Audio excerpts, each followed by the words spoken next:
everyone, welcome back to another video on the Speed Lapse channel. Today we're going to be talking about this right here, a Logitech G29. I'm going to be going through my setup and a bit of gameplay on Assetto Corsa and F1 2020. Let's get into this. Starting off with some gameplay on F1 2020. This is the hardest game that I had to learn to use a wheel on. Mainly because it's just different to games like Assetto Corsa. I'm not using automatic gear, manual gears yet, even though I am in an Assetto Corsa. It's a lot harder on an F1 car, I will say that. We're using the Red Bull, but it's a lot harder, and force feedback at the start is very high. So I'm going to go through the setup on that in a second. Assetto Corsa towards me is fine. Let's go look at the setup. So the settings, it's pretty much what you'd expect.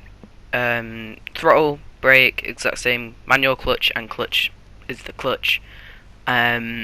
I think the only thing I changed was DRS to R2, and eventually we'll come on to it, but the fuel mix I've changed to the plus sign and the minus sign, which I think worked the best it could.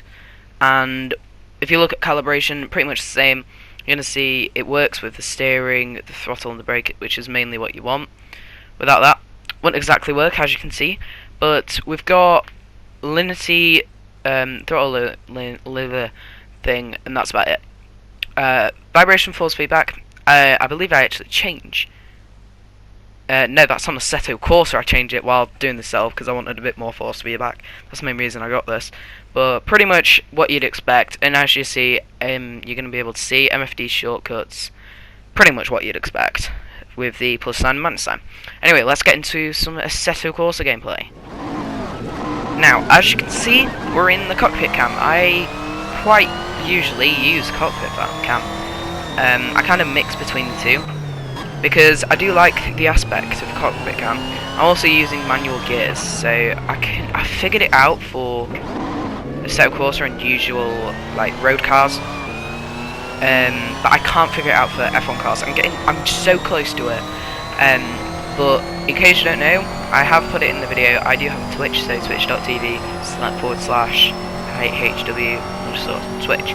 So that is my Twitch. Do make sure you follow me over there, because I'm going to be streaming quite frequently. But let's get into some gameplay. Not gameplay, settings. Jesus Christ, I'm getting, it's been Christmas and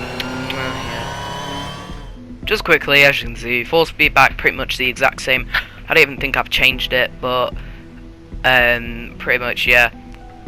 And as we're about to see, the controls exactly the same. I do think I swapped around KERS and DRS though, because I do kind of like DRS being R2, because that's what I use in F1. I think that's what I'm going to use on every single game.